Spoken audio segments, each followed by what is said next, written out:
உபவாச கூட்டம் வைக்கிறான உபவாசத்துக்கு உண்டான வார்த்தைகளை கொடுக்க ஆள் இல்லையா அப்படின்னு அது ஆண்டவர்கிட்ட எவ்வளோ நாளாக ஜெபம் பண்ணி கொண்டிருந்தேன். ஆனால் இந்த கடைசி மாதத்தில் நீ தான் பேச போகிற, நீ தான் இந்த இடத்துல அந்த வார்த்தையை சொல்ல போகிற அப்படின்னு சொல்லி அந்த உபவாசத்தை குறித்து நான் ஆண்டவர்கிட்ட கேட்டேன். சில வசனங்கள் ஆண்டவர் கொடுத்தாரு. அதை கொண்டு இந்த இடத்துல நம்ம பேசி நம்ம இது பண்ண போகிறோம். கர்த்தர் பெரிய காரியத்தை செய்வாராக. ஆண்டவர் 12 மாதம் நம்மளை நடத்தினாரு. 12 மாதம் மாத்திரம் இல்லை, ஒரு மாதத்தில் 4 வாரம் வருது, ஒரு மாதத்தில் 5 வாரம் வருது.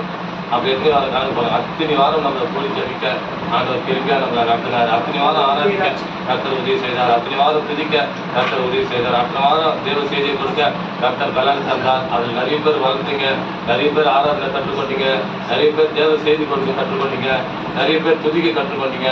இந்த 12 மாதத்தில் அப்படி ஆசீர்வாதம் அளவில்லாமல் நம்மை நிரப்பினதற்காக கைகளை தட்டி வியாதிகள் பலவீனங்கள் அந்த 19 குடும்பத்திலையும் அது வந்தாலும் அது அணுகாதபடி ஆண்டவர் அந்த வாதி எல்லாவற்றையும் நீக்கி போட்டார்.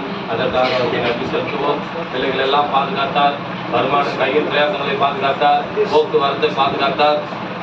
எவ்வளோ சொல்ல சொல்ல நம்மளால கொஞ்சம் பண்ண முடியாது. அவருக்கு 1000 நாவுகள் போதாது. பக்தன் சொன்னது போல நம்மளால எதுவுமே சொல்ல முடியாது. ஆண்டவர் இன்னைக்கு இந்த வார்த்தைகளை கொடுத்து நம்மளை தேற்றி வைத்திருக்கிறான்னா அவரை போல ஒரு நல்லவர்